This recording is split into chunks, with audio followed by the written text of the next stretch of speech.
a couple of colleagues have asked me to record it, so I will do that. No objections. Okay. Do you want us to sign in the chat, Deborah? If you would sign in the chat, that would be great. And so let me get started. And first of all by saying welcome. For those of you that I have not had the pleasure of meeting, my name is Debra Crumpton, and I teach in the business department. So I've been at Sacramento City College since 2008, and I've been on a continuing journey to be an effective community college educator. And so I want to share with you a program that I participated in this spring. Before we get started, I like to always do this land acknowledgement, and I like to do a land acknowledgement for these reasons, right? That it's an expression of gratitude for the land that we reside on, and it honors the indigenous people who own this land, right? Who founded this land. And it's just a way for me to be mindful of where I am in history and where I am right now. What is open for anti-racism? So in November of last year, I saw this call for participation, and you all will see this too. This program has been funded for another cohort. So I was part of the inaugural cohort. I was fortunate enough to be selected for this. I understand that over 300 faculty statewide, community college faculty statewide, from all disciplines applied for this, and 17 of us were accepted. And I was intrigued by both, are you concerned about the costs of teaching materials? I think textbooks are just a ripoff, but that's, I'll get to that. And I was really intrigued by the fact that this was going to be it was going to start with a facilitated course in January, and also require an action plan. Because, there's one thing to learn how to do something, there's a whole nother set to actually go and do that thing. So this Open for Anti-Racism was an inaugural program statewide. It's funded by the Gates Foundation, and 17 of us from all community colleges participated in this. And so what I want to share with you this morning are these things, right? This is kind of my plan for how I hope to unravel this for you. Like, what is Open for Anti-Racism? Why anti-racism? And just talk a little bit about my why. Why did I really do this? Because one more thing in the spring was quite a bit, right? Some definitions. I want to talk a little bit about interrogation. I want to give you some demonstrations about how I applied this program and why I know that you can do it too, and why it's valuable. And then, some lessons learned, and hopefully if you have some questions, hopefully I'll have some answers for that. So why anti-racism? I was particularly drawn to that word, anti-racism. And the reason is because I have lost total faith and meaning, and I don't think that we're going to get any traction from the word equity when it comes to changing the dynamics, both in the classroom and outside the classroom for marginalized students. And that word has been so watered down. And so I was looking for what's meaningful. And to me, anti-racism gets right at the root of things. And 2021, right? We're just beginning to look at, and I believe COVID has gotten us even closer there, we're beginning to look at and to see just how different the future is going to be, particularly for education, for our students, and for our world.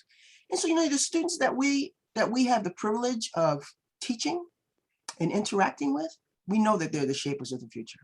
And we know that the center as it currently exists is not holding, right? We cannot continue the narrative of how the world is. So for me, it's just beyond time. And when we think about our students, we know that they're diverse, right? We know that they're diverse in gender. We know that they're diverse in religion. We know that they're ethnically diverse. We don't think often, right, about how diverse our students are, right? Plus size students, transgender students, right? Our queer students. We don't think about the experiences that all of these students are bringing to our classroom. And each and every one of them deserve and really want a better future, right? If we thought higher education was really valuable, well, we wouldn't charge anything for it, right? We would make sure people have it. And unfortunately, these students rely on community colleges to be the access point to higher education. And so we have the neediest of students and the poorest of resourced higher education institutions. And so from my perspective, faculty are the defining difference. And so I'm really grateful that you're here, so I can share a little bit with you about why, right? How we can now really be the defining difference. But my why is, the future is to me is crystal clear that it has to be different than the past has been, and that the center is really unraveling really quickly. We see that the future is going to be different, and we have all of these students who deserve an education. So here's how the program started.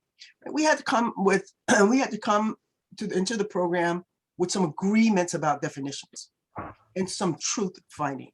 And so the very first things we had to recognize that race does not exist, that it has been socially constructed. And it's been socially constructed to compartmentalize people and to categorize people. And we know that racism, right, shows up throughout systems of oppression, and almost all systems are that, because that's the system, that's the world that was created, and through policies and practices of discrimination that create inequities. Well, then the work became now, okay, understanding what race is and racism is, how do we really define anti-racism? What does that really look like? And so I share with you these definitions. Is everybody okay? If you can mute yourself, that would be great.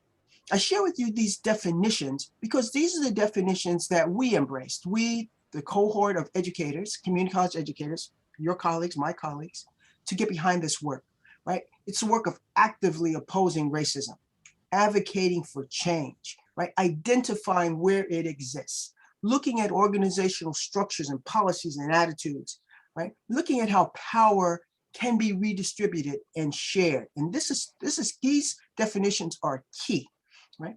So that when you start to see the assignments and work that I did, right, hopefully you see that these definitions come alive in that. And so we recognize the need to raise our own consciousness around this whole thing with race and racism, so that we can more clearly see the world as it currently exists. For example, did you know that cisgender white men from the global north make up only 20% of the global north, but they create 80% of the world's knowledge? Well, what does that mean? It means, first of all, this is what we consider not only knowable, but credible knowledge, right? And so if you have these few people who are making up the world's knowledge, then what happens to everybody else's history? What happens to everybody else's reality? Well, the very first thing that we have to do to get behind in this effort for anti-racism is we have to do some interrogation. And the first interrogation is not the one that I have listed. This is really the second one. I'm going to tell you the first one after I tell you these others that I think are probably easier to do. And the first one is interrogate your discipline, right? Because within our discipline becomes all the things that we teach, because it lies within it all the things we believe to be true, right? All the norms about math, the norms about chemistry, biology, accounting, right?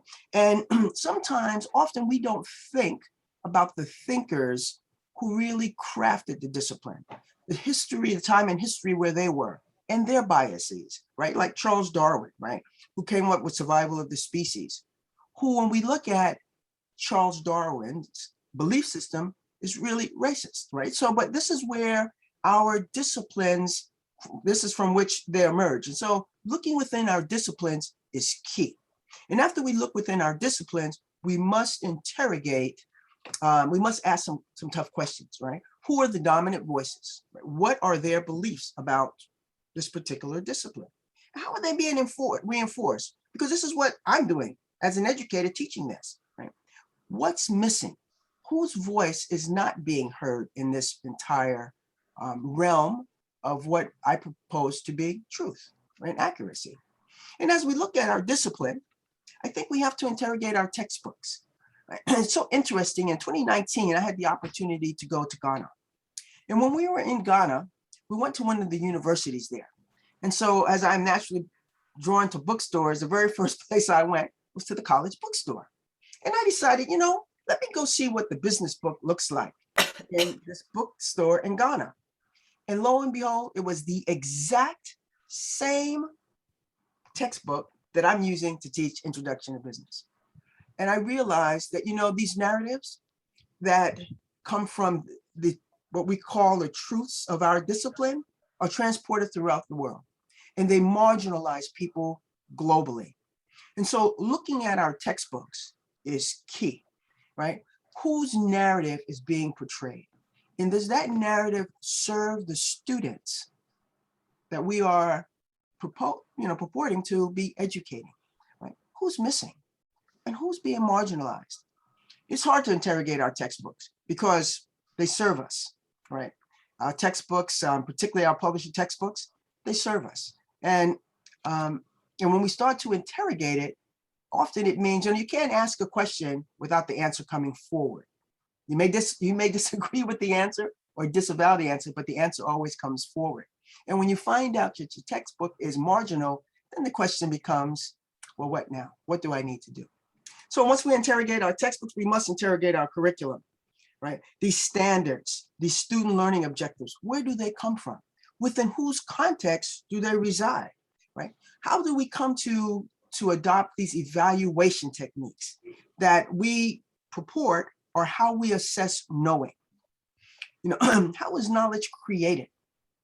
We traditionally think that knowledge is transmitted one way, right? From those of us who are teaching to those who are learners.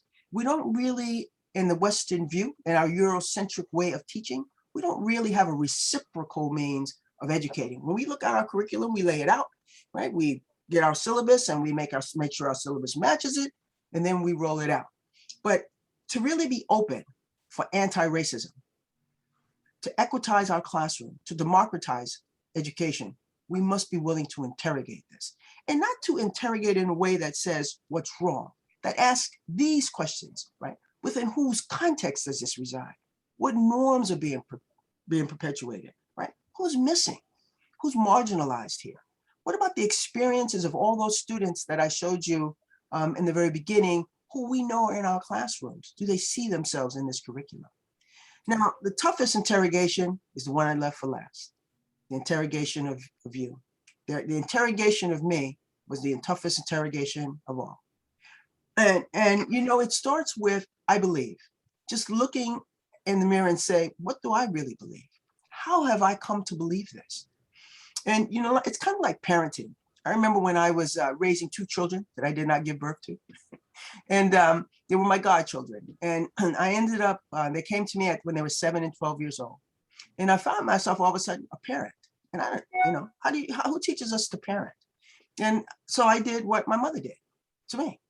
And I realized how ineffective that really was. But, I didn't know what I didn't know, but now I do. Right now I know I don't know things. Right? And so when you look at this, at yourself, I think the willingness to ask yourself, what is my scholarly lens? Do I come at my discipline from those thinkers who, had no experience like mine, who were historically biased by their own thought process? Have I just assumed that their assumptions are my assumptions? And do I bring that into the classroom? Right. When I first started teaching in 2008, I came into the classroom with a very binary way of looking at teaching and a very binary way of looking at students. So, for example, I am ashamed to say what I'm about to say, but it is my truth. I was harder on students of color because I felt that they needed to do more. I really had a deficit model. And I realized I was talking about me, right? I realized that through it all that I was really talking about me. And I had to ask myself, where the hell is that coming from? Right? I had this binary thought about time, right? I would say if my class started at 10, if a student got there at 10:01, that student was late. And I would say that to my students. And I was wondering, why don't I have a real relationship with students talking to me about what's happening? I will tell you, I've done a total 360 on that, but it has been a process, right? And and I'm not suggesting to you that this happens overnight or that is easy or that my process is your process. But the process is we must start by we must interrogate ourselves. When? All the time. And I think that the questions that we must ask is, why do I teach? And what does it really mean to teach, right? And who am I to be teaching? Why me? And so in the final analysis, I realized I had to do these three things. I had to suspend judgment. I had to just let go. I had to give up the need to be right, because what I really was striving for was the ability to be effective in my classrooms, to really make a difference for students. And so in giving up the need to be right, I had to be willing to be wrong, right? To say, you know what, I don't know this thing. Maybe the way I'm approaching this is all wrong. And I like you, I have been privileged to witness some of our colleagues, and to sit in their classrooms, to listen to them, to attend their flex like you're attending this flex, and to look at it and say, what if I adopted that for me? What if I read this book? And to recognize that the change really does start with me. So let me get on with it and tell you more about this program and how did we apply this after we went through this the self-reflective part. The 4 weeks that we did in January, each week was dedicated to some part of anti-racism, like open pedagogy.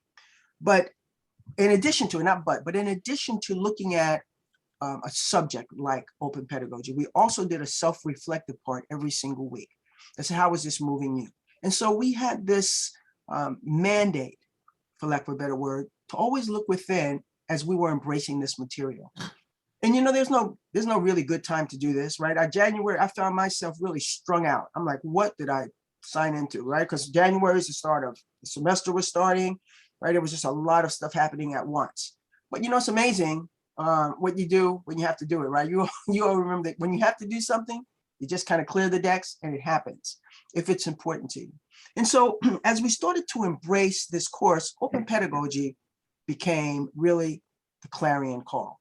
And I don't want you to get wrapped around all about pedagogy, but I think the number one word here is open, right? It's all about how do we open education? How do we open all vessels? That's how I would, that's how I assume this, how I paraphrase this, how I approach this. How do I open myself as a vessel? How do I open my curriculum? How do I open my textbook? And most importantly, how do I open my students? And so open pedagogy has these kind of linkages that says, it's all about not just agency, but shared agency, right? How do I have this reciprocal relationship with students so that we're all part of this? And open pedagogy assumes a few things. It assumes, first of all, that knowledge resides everywhere and that knowledge should be free and that it is really free, right? In this day and age that we live in, I mean, there is, when students say to me, first of all, I don't know something, I tell them they can never tell me they don't know. They may say this, I'm too lazy to go figure it out. I'm not sure what resource I should find on the internet, right? I don't have access to the internet, but we do not live in a world of I don't know anymore. And open pedagogy celebrates that, right? That knowledge really is readily available and should be free, right? Knowledge should no longer be housed in a proprietary database, should not be housed in a textbook that a student has to pay to access. That knowledge should be free. And so when you look at this particular visual, you see all types of, I don't use the word assumptions, but all types of approaches, right? Like how do we now structure learning, right? How do we get participation, right? How do we start to make knowledge really open? How do we make things affordable? So there's this whole concept of open and shared. And when you look at textbooks, and I will tell you that I am on a rant about textbooks. I have decided that I haven't done it yet. I have one class that I still have a textbook from a publisher, but I use the old edition so students don't have to pay money. But I am convinced that a student should never, ever have to pay for a textbook. The only people who are really profiting from that are faculty, and I understand it, right? I mean, I am right now going from a class that has a textbook, my business English class, to using an OER textbook. And it is a lot of work, right? Because you don't have test banks, if that's important to you. You don't have PowerPoints, if that's important to you, right? You don't have things like assignments that are graded, if that's important to you. So it's a huge time saver when you have that. But it's such a disservice to our students to have to pay for that. And look at the cost of these textbooks, right? Increased over 1,000%. I mean, you have to ask yourself, what is up with that, right? I mean, that's criminal. And so look at the effect that it has on our students, right? Skipping meals, having stress over whether or not they can buy food or housing, right? Taking extra debt to be able to afford a textbook, not taking a class because of the cost of a textbook. I mean, it's just crazy to me. It's crazy making, and our students shouldn't have to go through that. So here we go now with open educational resources.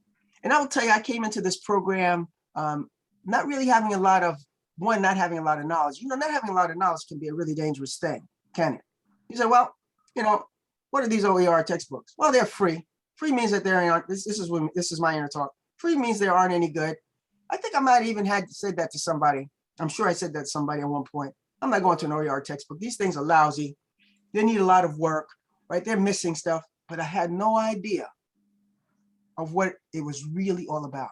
What this whole movement towards open educational resources is all about making knowledge accessible to our students, making knowledge available to our students, making knowledge affordable to our students. And so the whole idea behind open educational resources is not that a textbook can be free. That is a very small part of it.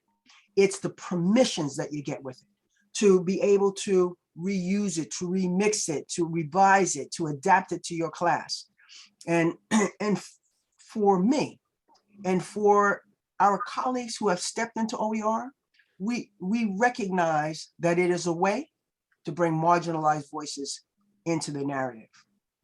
So OER textbooks of and by themselves are not the solution, right? Because if you pick up an OER textbook right now, it is as white-centered as almost as your regular publisher textbook. It's written from that same perspective, from that same scholarly lens, unless it has been revised and remixed to include marginal voices.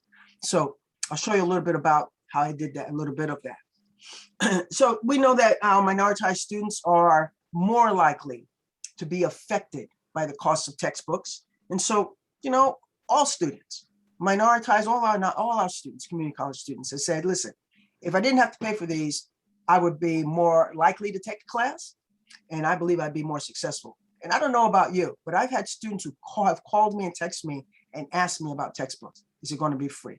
I have had students who've taken my classes because I had a free textbook, and they told me that. And so it's an interesting dynamic. The world has shifted, and so OER recognizes this most importantly, that students are knowledge creators, that in their experience, right, resides knowledge. And that knowledge is as credible and as reliable, and I'm going to use the word truthful, right? I like to rather use the word valid, right, for them as what we claim our knowledge to be for us. And so it recognizes this reciprocal relationship in education. I love this Einstein quote saying information is not knowledge. So what if you know it, right? It's the doing of it, and it's the experience that you get from the application of it that really validates it.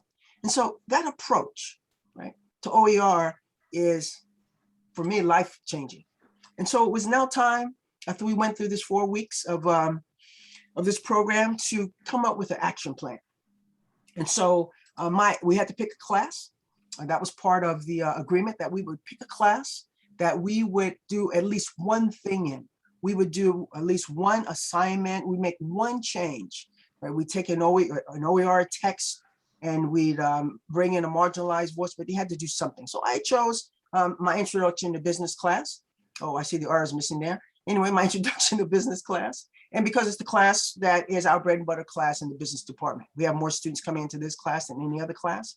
And for so many of our students, it also is kind of the gateway, right, into not only our discipline, but into college. So we know this to be true about business, that it is a colonized white-centered discipline, right? That business is considered, right, a discipline where others come in by exception and not by design. That when we look at the textbook, that there are misrepresentations, if not whole omissions, of people of color and people and women as well, who have made scholarly contributions to the field. And so my intention in my action plan was, I'm going to integrate and remix OER text. Now I will tell you, I didn't know how ambitious And how naive I really was about how much I could accomplish in a semester. But this was my action plan as I wrote it in January. I was going to create some anti-racist course content. I was going to create some learning experiences, and I was going to encourage student-generated and student-curated content. Okay, all in, keeping up with the intention of open pedagogy and open educational resources. So here I go. This was my first attempt to licensing. We had to first just, what we don't do, we often feel and perceive to be really difficult. And, and sometimes it's just difficult, like what we ask our students to do because they've never done it before, right? But for educators, for those of us who've been in the classroom for a long time, we forget what it's like to do something for the very first time if we haven't done anything lately for the very first time. I don't know when the last time it was for you to do something for the very first time. You should try it. And this is a good place to try it. So I had to not only create something that could be part of an OER textbook that would bring in marginalized voices, I had to license it. And I will tell you that licensing still escapes me just a little bit, but we have some fabulous resources on our campus. Antonio Lopez and Rebecca Goodchild are the experts. They will take you through whatever it is you need to do to make your OER licensed and available. But the content here is what I'd like to call your attention to. So I wanted to put something in the textbook that recognized, part of what's been neglected when we talk about business. And this Charles Spalding, for example, was part of the management movement long before we talked about guys like Fayol and all of these guys, right? He was doing what other thinkers came later and decided, well, let me create a narrative around this and let me put my name on it. And when we look at history, there are a lot of instances of that. So I wanted to introduce my students, right, to some folks who they may not have thought about, who look like them or don't look like everyone they see in the textbook. And then I invited my students to do the same thing. I'll show you that in a bit. Now, I will tell you that this is the only thing to date that I have done with an OER text, because an OER text is a heavy lift. And I am working on creating an outline for an OER text for for a diversity course that I and Diane Peace teach. And so it is, it's interesting, but it takes it takes time and it takes effort to do this, right? But I think the payoff is so worth it. But let me tell you where I have put a lot of attention, and that is into assignments. So we were introducing this program into this notion of non-disposable assignments. And there's a link there, and there'll be resources if I can. I'm happy to give you the resources for all this later. But what's a disposable assignment? A disposable assignment is an assignment that doesn't serve any purpose after it's done. It doesn't really serve any purpose while it's being done, except to earn some points, right? But after it's done, students, it has no meaning in their life, right? They needed to do the assignment to get the points. I mean, I've created assignments like that. I'm sure I still have assignments like that. Students tell me that quizzes are assignments like that. That may or may not be true. Okay, but this idea about non-disposable assignments are a way of students creating content that lives and that is meaningful, right? It lives beyond the course. And so, and it's meaning for them personally. So let me share with you some of these assignments that I've created. So one is, this assignment resides in my, I have it in my Business 300 class. I have it in another class too. But I wanted students now, and these slides are going to come at you, have a lot of text on it. I wanted to share with you the actual assignment. So I wanted students to look at business and find someone who looks like them and who's been successful, who they think has been successful, right? And whatever they think is as valid as what I think. And I have learned so much from this assignment. Now, it's interesting. When this is, I think this assignment appears no later than week 2. And I've discovered you need to introduce things. If you're going to start to racialize your curriculum, the earlier you do it, the more effective it is, because expectations have been set. And so when students first read this, I get a couple of students call me, Professor Crumpton, do I have to use somebody that's of color? And I said to students, well, you don't think you can find anybody? Right? Why don't you try that? And so students are not really sure, right? Of, is my work really going to be good enough? And so part of what I've done to alleviate my students' concerns is I post this. When I post the assignment, I post this. And I said, here is my most significant entrepreneur. And I share this with my students, right? And I give them the links so that they can further investigate this person if they would like to. But Reginald Lewis, truly for me, is an American hero. And without Reginald Lewis, I don't think there would be any Beyonce or any of these other companies that are touting such great success. So when you can legitimize for a student what it is you're asking them to do by doing it yourself first, then I find that students more embrace this. So this has been a really an effective assignment for students. Now, let me show you another assignment that I rolled out for the first time in the spring that I had mixed results on. And I wanted students to look at a racial bias in marketing in my business, Introduction to Business class. And you all may remember this advertisement. I think Abercrombie and Finch did this advertisement with this young boy in the middle, the coolest monkey in the jungle. And I wanted students to really look at racism in marketing. Now, I didn't direct students' attention to this. And instead, what I did was I gave students 2 videos. This is one of 2 videos. This is like a 2-minute video, talks about the beauty industry and how this company has really done some things to recognize diversity and to be inclusive in their advertisement. And then I had students look at this other video that I do not want to play that talked about racism in marketing. And this young man is walking through a store looking at things on shelves, products on shelves. And he's using, really honest language about his perceptions of how these products are racism, like Aunt Jemima, whose aunt is she really? And, Uncle Ben's. And so I asked my students to, as they looked at this, I asked them to answer these questions, right? How did it make you feel? How did the second one make you feel? And then I asked them to identify 3 products or services that you use and identify the racism in it.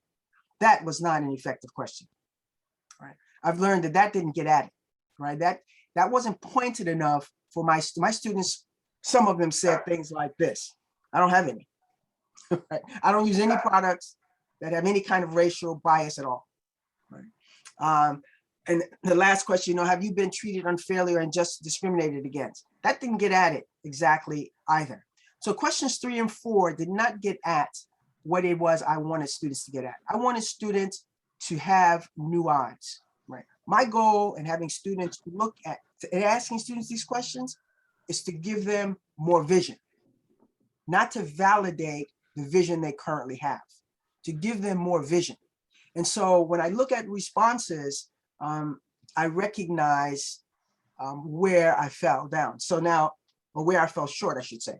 So here's some of the comments I got from this particular assignment, right? And you would look at this and say, well, I think this is pretty successful, right? And that comment on the bottom, racism is the only assignment I would change because I didn't feel I learned much from it. Right? Now, we assume that because we give information, students learn.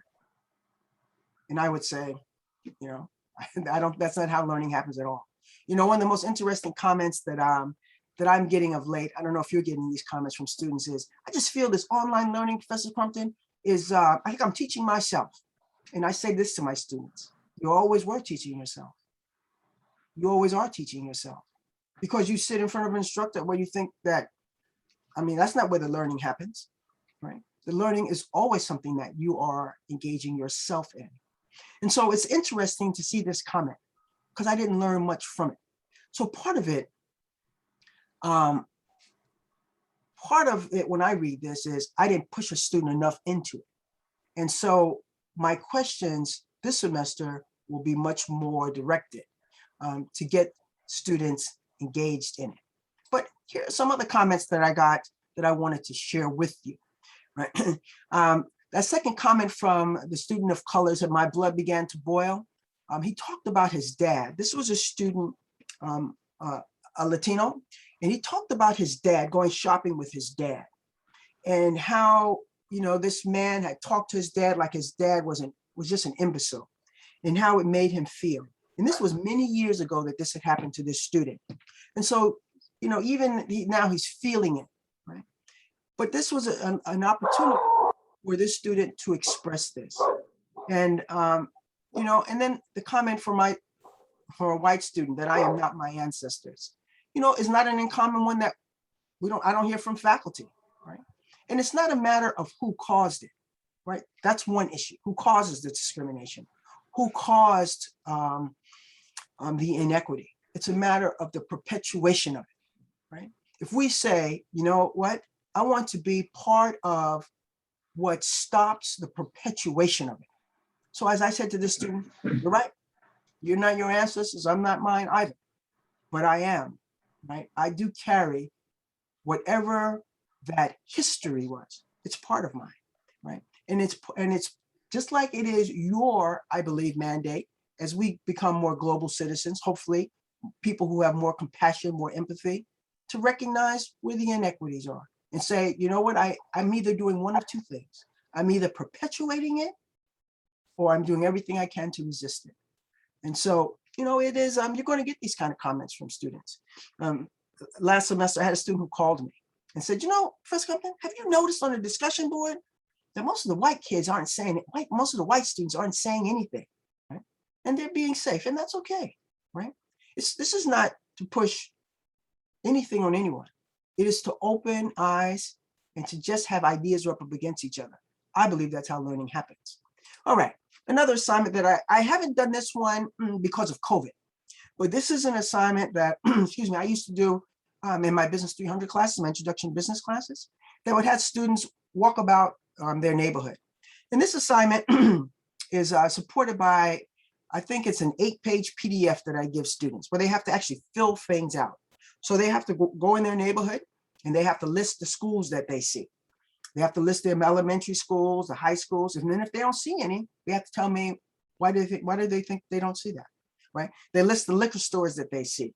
They list the massage parlors that they see, right? And they have to look at public libraries. Do you have public libraries? Do you have hospitals? Do you have urgent cares in your neighborhood? If you were to call an Uber, would an Uber show up? Right? And this is eye-opening for students.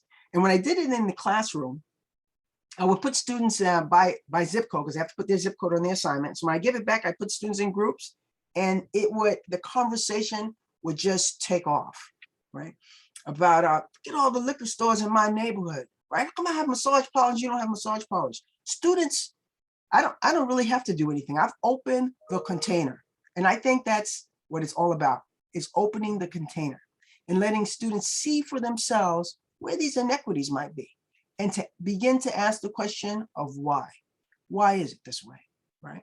And so this neighborhood analysis, I haven't done it since we were in a face-to-face environment. Not so sure I can bring this back in an effectively in an online environment. So it's on hold right now. One of the assignments that I'm in process of making for this particular semester, though, is going to look at this whole thing with capitalistic labor. I want students to know where their Nikes really are made. I talk about it in the classroom, but I want them to know about it. I want them to understand what globalization really means. I did an assignment this past semester looking at the blockage of the Suez Canal. And students got a really good idea of what it means for our nation, America, to be a nation of consumers, right? What that means. And I want them to look at how the other part of the world is affected by how it is we choose to live. And to me, this is an assignment that is going to be eye-opening for students, because they have no idea, right? It's kind of like, you know, students don't realize that chicken is really one animal, right? They go to the supermarket and they see legs and wings, right? But it really was one animal, right? That was sacrificed to make all these parts, right? I want them to see what the animal looks like when it comes to the labor for the products that we so readily use. So this is an assignment that I will be rolling out. I don't have it ready yet, but I'm going to be rolling out this semester. as I will in this assignment. I'm going to roll this assignment out in a couple of my classes to look at racism in hiring, because there's a lot of data that supports this. And I want students to understand, see, to me, these are non-disposable assignments, because these assignments live long, the knowledge they get from these assignments lives long after they leave my class, after they leave your class, and after they graduate, right?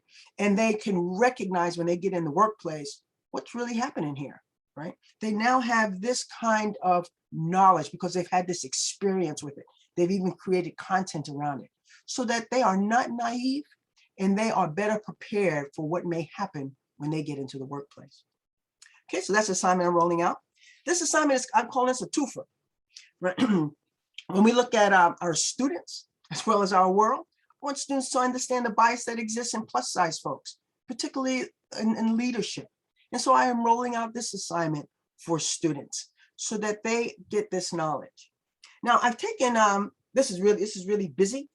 And so I apologize for busy, but I think this is an important assignment. This is my first discussion post in a class that I am teaching that will start obviously on Saturday, right?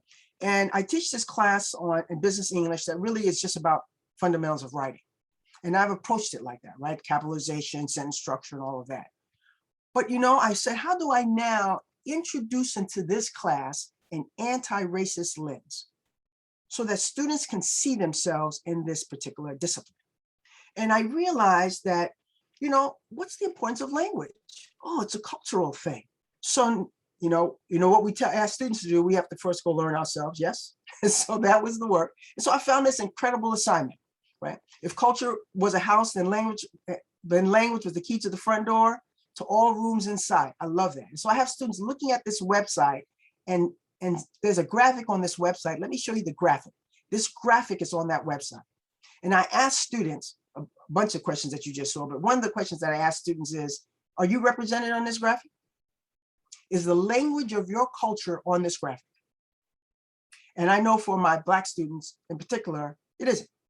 And so I want them to talk about that, right? And so this is a business English class, but you know, this is a non-disposable assignment. Why aren't I there, right? What would it take for me to be there? And so, and this is from, you know, this is a class I'm using an OER text for the first time. And so as I get more time from somewhere and start to remix that text, assignments like this will go in there. All right, in my Business 330 class, this is assignment about gender identity. All of this, right, is to, this is not necessarily about race, right? But it is about how do I make the classroom and what I'm doing more equitable for my students? How do I have my students show up? So this scenario, you know, you're the manager and you have a transgender student, a transgender employee, right? What do? Right? And we see this all the time, right? Happens all the time on our campuses. So these are some of the assignments that I have created in an attempt, right? To have my students see themselves, to validate their experiences, to validate what they are living, right? And how they're intersecting with the world. Well, let me share my lessons learned with you, because it has been and continues to be a process. The first process was the racializing of me, right? I had to decenter my own self from whiteness. Right? I had to recognize where I was just a binary person with a binary worldview, not inviting and welcoming in the rest of the world. And why was that? Well, I'm a product of my environment. So I forgive myself. I have forgiven myself.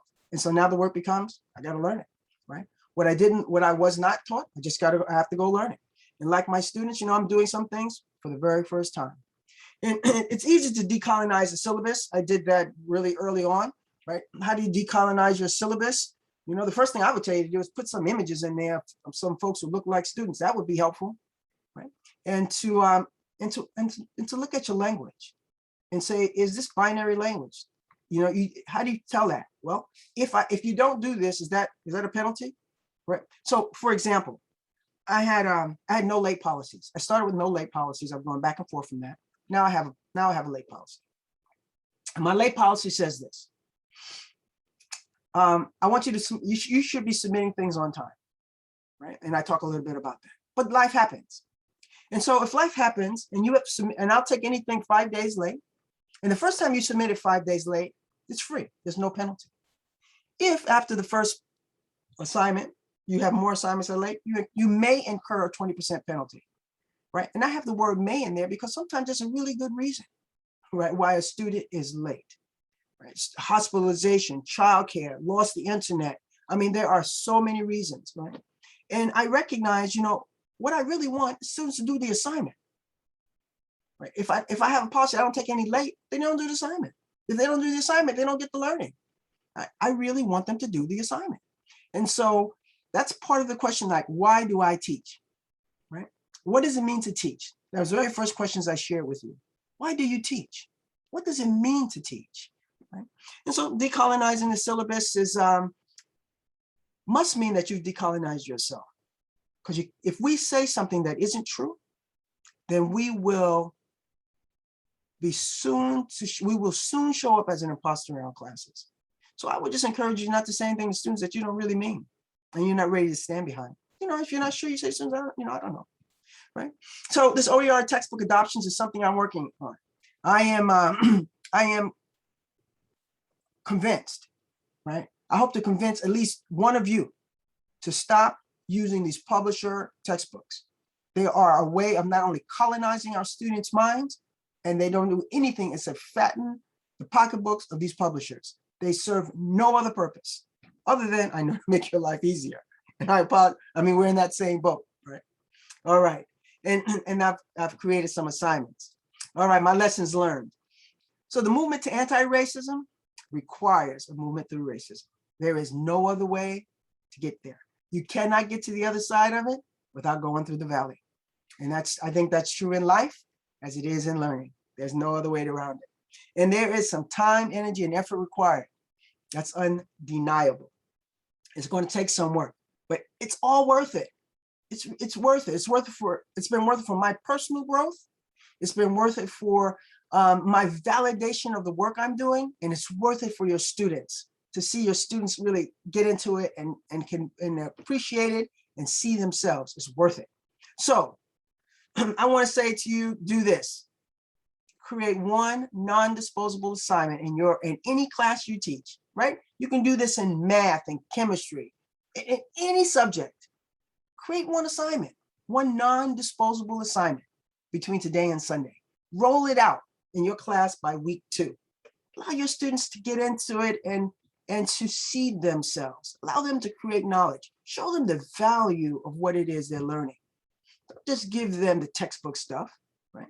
We know part of teaching with a textbook convinces us, I think subliminally, that that's what should be taught, what's in that textbook. Well, quite frankly, we should decide what should be taught and then go look for what's the resource that will help me to facilitate the teaching of that. And then we go get that knowledge of those resources.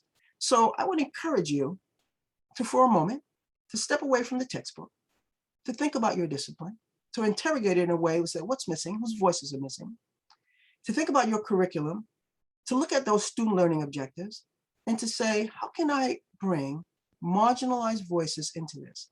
And go ahead and create an assignment, right? Get feedback on it when it's done, right? And then if it doesn't work, guess what? Don't do it anymore. Do something else. But now you have a starting place.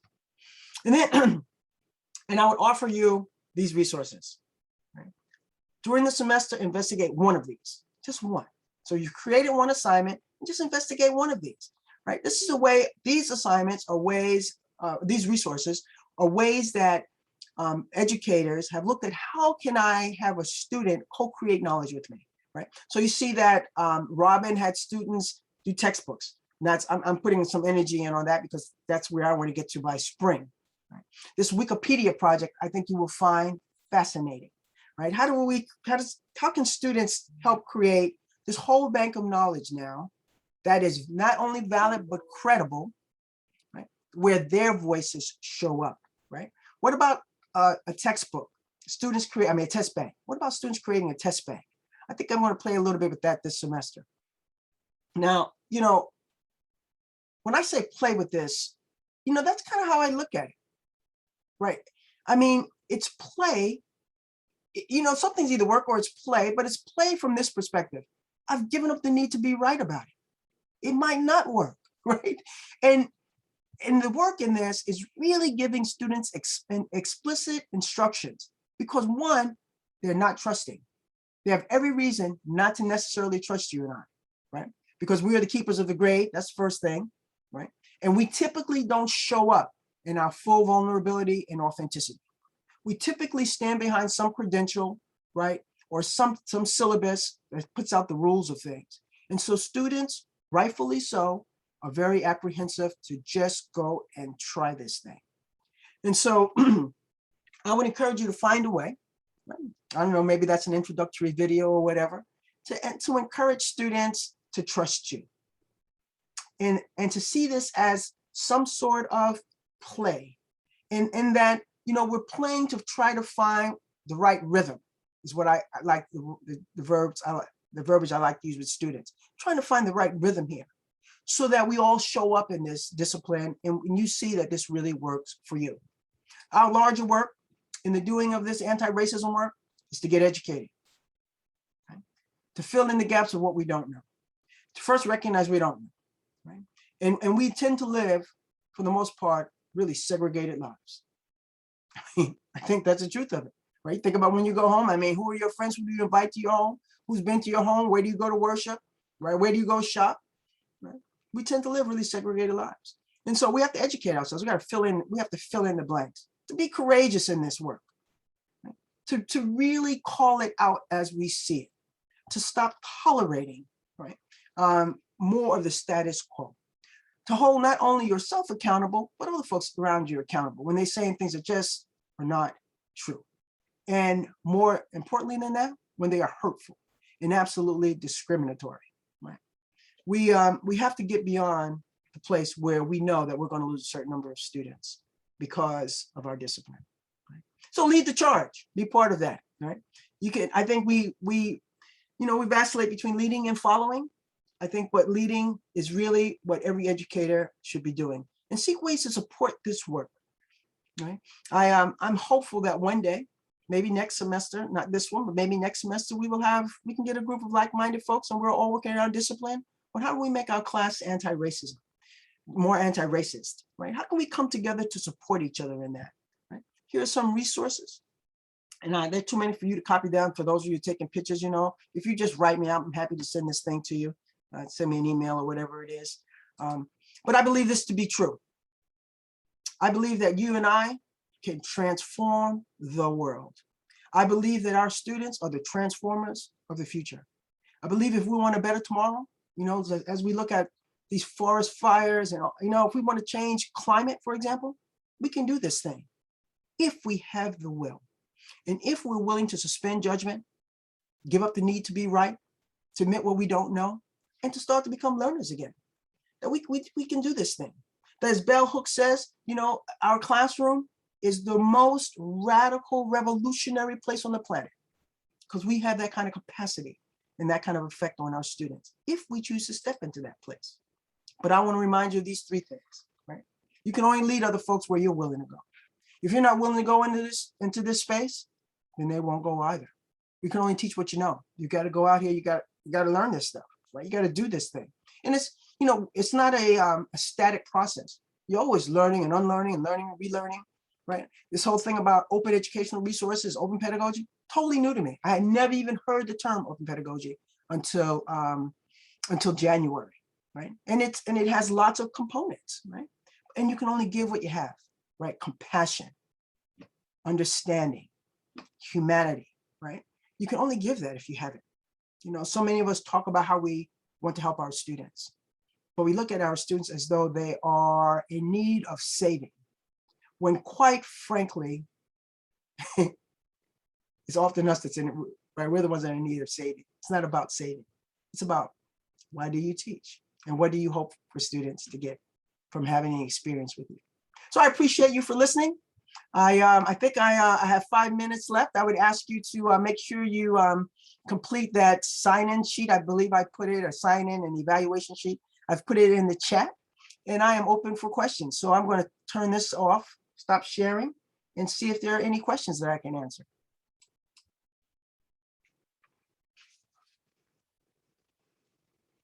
Oh, look at all these wonderful faces.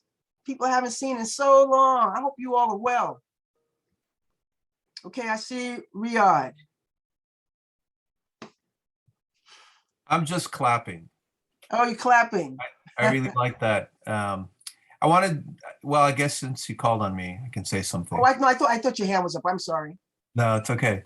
I really related to the whole struggle to go away from textbooks and OERs. And I was lucky last year that I had to create 2 new courses that I had never taught, even on the ground.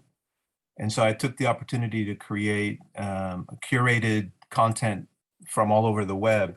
And they're global studies courses, so it worked. I found a lot of content, and I wrote introductions and connectors and that sort of thing.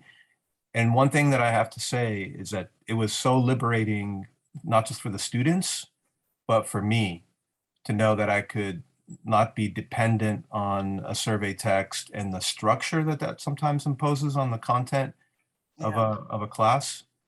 So yeah, I really appreciated what you offered. Everything, there's so much there, but that piece resonated with me. Thank you. Okay, so some people are asking about, can I repost something? And the answer is, you know what? I just don't, I'm scared if I touch anything, I might screw everything up right now. I got so much stuff open and happening. So the very first item in the chat is the evaluation form. Right. Yeah, very first item. Hi, Deborah. Hi. Could Hey, someone? Jordan. Hi, yeah. How are you doing? It's been a while. Hi. So, could someone copy the first item in the chat and just re-type in that link to add it to the end of the chat? Because if people came in late, they won't get the chat, or they won't get the link essentially. So someone just needs it. Someone who got in here early, if they can copy it and repaste it, that'll probably work as well. If someone's able to. So let's see. I see Rick Romanzi has a question. With most businesses having proprietary processes and NDAs, I don't know what I an just did NDA. that. I just copy and pasted it in the chat. Thank you, Brian. How do you get access to actual business information that you might need to incorporate into an OER? A non-disclosure agreement. Oh, well, you know, you get what's there. I mean, you get what's there. You can't get what's not there. I mean, that's the only way I know the answer to that. I'm not trying to be facetious. You just get what's there. I don't know how else to answer that. I'm sorry, Rick. I have to. That's the only one. That's the only answer I know. I'm curious, how many of you came as a result of my email? I had already signed up, but Yeah, I enjoyed see a your couple of email. hands. I appreciate that. You know, Right. Deborah, I wanted to say real quickly that, you know, I had never actually heard of a non-disposable assignment, but as you explained it, I realized I already have a couple of them, but I'm going to put more in my classes. I think that's a great idea. Yeah, yeah, good, good. Yeah, non-disposable assignments. Yeah. Anybody else have any feedback for me? Any questions, anything to contribute for the good of the whole here? Got about 2 minutes left.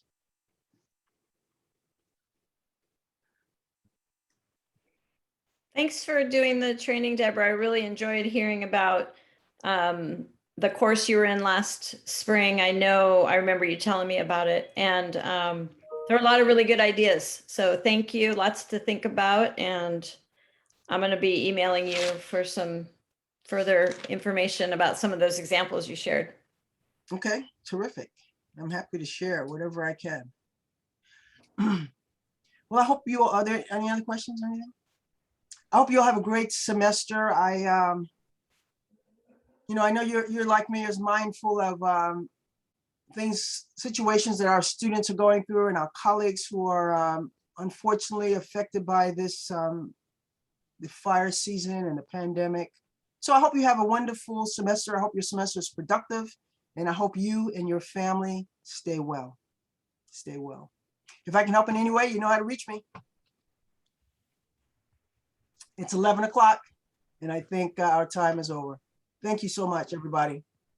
Debra, I just wanted to ask a quick question. I'm here. Yeah. Thank you, Deborah. You're the best. Thank you.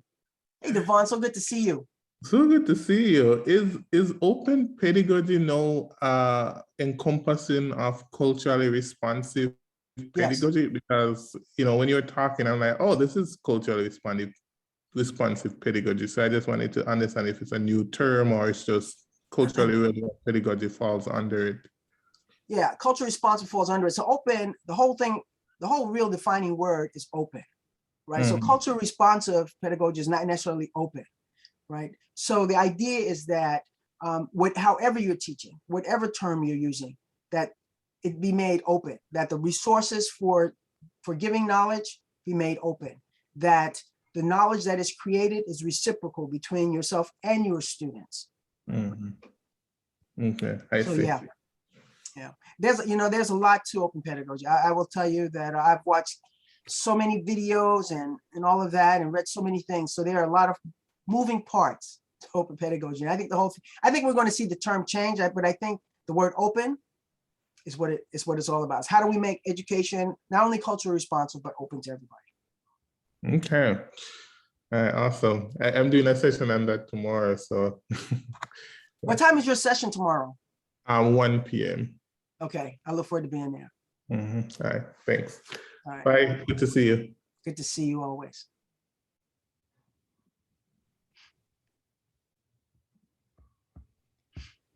It was inspirational, Deborah. Thanks, Jim. I appreciate it. Yes, and I wanted you to know, at the American Psychological Association meeting that I just went to last week, these topics came up to a great deal in being culturally responsive. And the association was taking the position that we really need to be more activist than we were in the past, without fear of offending folks just simply because we were taking on contemporary and important issues like racial bias, like gender bias. Right. All these things should be imbued in our research, and our objectives should include those things. It's the first time I've heard it stated so explicitly. And that was the So- American Psychological Association? Yes, Yeah, yes, that's encouraging. yes, it was to me too. Yeah, that is Thank encouraging. you. You're welcome, Jim. Thank you. Hey, Robert, how are you doing? Good. How are you, Doctor? I'm good. I'm good. I appreciated so much what you, the remembrances you shared about Tanya Rodriguez. I wanted to tell you that. I didn't realize that the two of you had shared an office. Yes, we did. Yes, yes. It was very, very surprising to hear of her untimely death, and it affected me a little bit more than I expected, We Yeah, walk around pretending like we're invincible. that's And, right. that's actually a really dangerous assumption, you know what I mean? I know exactly what you mean. And then all of a sudden we lose someone and we're like, damn, what happened, Yeah. So, yeah. When I very first got to the campus, she was one of the very early people that welcomed me. And at a certain level, we kind of shared a relationship with a student, a young man named Connor, who was kind of in charge of sort of the philosophy club. And he kind of dragged me in there. And he was like, and so like we both were like mentors to him. And through him, we got, because we were roomies and all that. So yeah, it made me very sad, I have to admit. Made me very sad. I thought a lot about it. So I so saw thank you. yeah, Thank you're you. welcome. I just saw your comment. Can Black people be racist? Yeah, I think- let me just comment briefly. I come from mathematics and science, and I've interacted with a lot of African American scholars, in the social department and African American studies and that sort of thing. So I was aware that within that academic environment, that there's this view amongst some, which frankly I do not share, that Black people cannot be racist, generally speaking, and other people of color cannot be racist because we lack power. My guess is you've heard this before. I don't. Yeah, you numerous times. Okay, yeah, and it was something that it was a view that I've never found persuasive, to be perfectly honest. And some people do, and I'm amongst those who do find it persuasive. I've always wanted to hear their cogent or logical argument beyond just, hey, Black people don't have power. Because if you share the definition, which I actually do share, that in order to be racist you have to have power. I reject the view that we as a people don't have power and we as individuals don't have power. So that's where it always broke down for me. And I recently got into a chat online with individuals. We were discussing the Panthers, the Black Panthers back in the 1960s and 1970s. And I grew up in the Bay Area, and I knew members of the Newton family, and my father was a part of the Black Power movement, and my stepmother. So many of them were of the view that, you know, Blacks cannot be. So I just wanted to hear your views on that. And Yeah.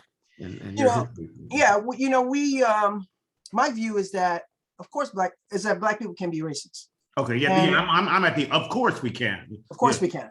Yeah. You I've know, had it's battle kind of like, racist feelings myself. yeah, you know. we swim in this racial stream.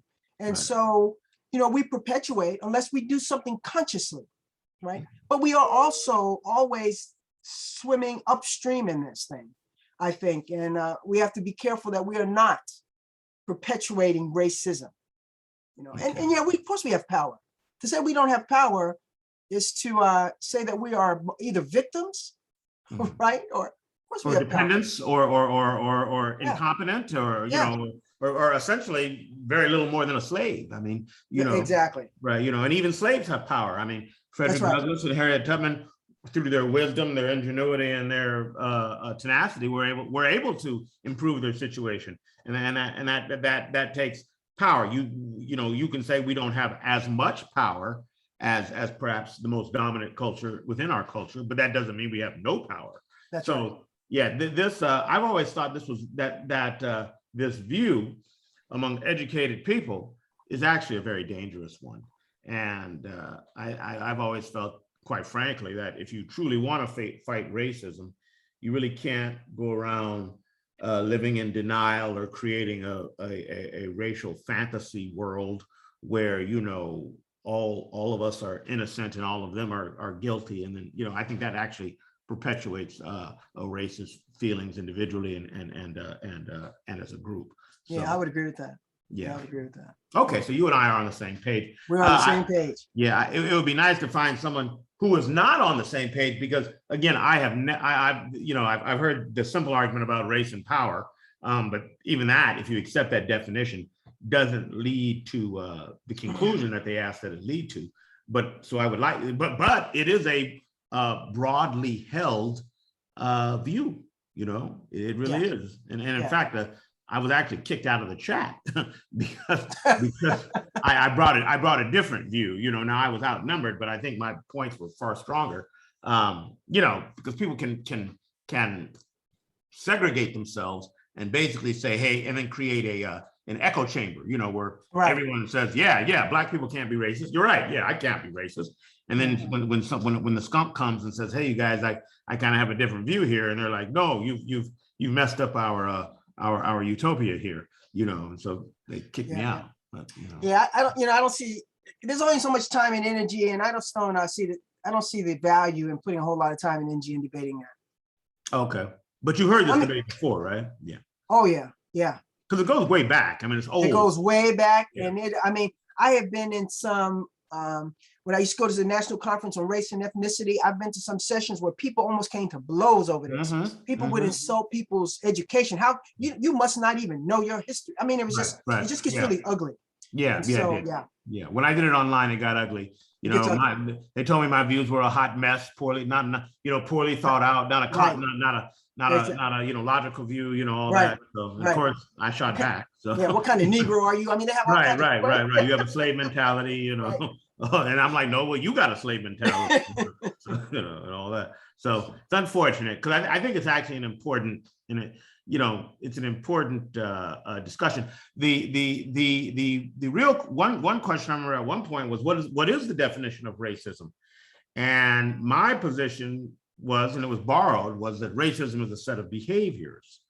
And then that do what? But you have to finish the definition. Right. It was. I believe I was. Trying. I think it was Ibram X. The guy out of Boston who wrote How to Be Anti-Racist, and he was of the opinion that it was a set of behaviors. And I didn't get in. I didn't have the definition right at hand. But I remember then someone countered, well, no, it's not a set. His position was my definition of racism was wrong. He said it's a set of systems. He felt it was a set of systems. And his view was we as people of color and African Americans in particular, because we don't create the system and don't control the system, means we can't perpetuate the system. And if we can't perpetuate the system, then we can't, ultimately he gets to, we can't be racist. And I didn't find it persuasive at all. I mean, I'm kind of talking to the wrong person, obviously, but I just was well aware that this view was out there, and it was but Kendi's so work prominent is, it needed to be addressed. I'm sorry. But Kendi's work is that you're either racist or you're not. Right. So his view is that, of course, you can be racist, because if you're perpetuating systems of inequity, systems of discrimination based on race, that's racist. That's Right. racist behavior. Right. Yeah. Yeah. And even if you're a minority or a person of color, you can still perpetuate that those systems. Yeah, to the worst degree.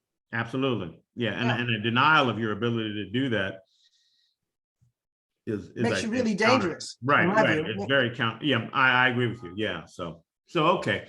All right. At some point, perhaps we could bring others into this, because I think it's actually an important discussion, and I was surprised at how widely held the view is. So that's all my little 2 cents. Yeah. How's your teaching? How many classes you got going on this? You teaching everything online, or are you back in the classroom this semester? They got me online, Doc. They got me online. I get back apparently in January. I heard that I spoke with my dean, Dean Lambier. She told me that there are people who in the math department. She said there's going to be about 8 folks who are going to be teaching in person. I guess the school has a vaccine and masking policy that's going to be in place come October. How about you? Are you back on campus? Or you? No, I'm not going back until I'm not sure when I'm going back, but I'm not going back in the fall. We were given a choice. You was given a choice, weren't you? The short answer is yes, but it sounded like they had some kind of strong modifications, and it didn't sound fully back yet. You know what I mean? So when I spoke with my dean, we just said, hey, let's just come back in January. Yeah. But I have to say, I have enjoyed my time at Sac City very much. It's been I came out of the Bay Area where things have kind of fallen apart, the cost of real estate and all that. But my transition to Sacramento has really been great. It's been very wonderful. positive. Oh yeah, I really do love it here. I took the LSAT recently. Yeah, and I'm going to apply to McGeorge and UC Davis. McGeorge is a little bit easier to get into. I'll see if I can get into UC Davis and still stay on still keep teaching, but want to try and get.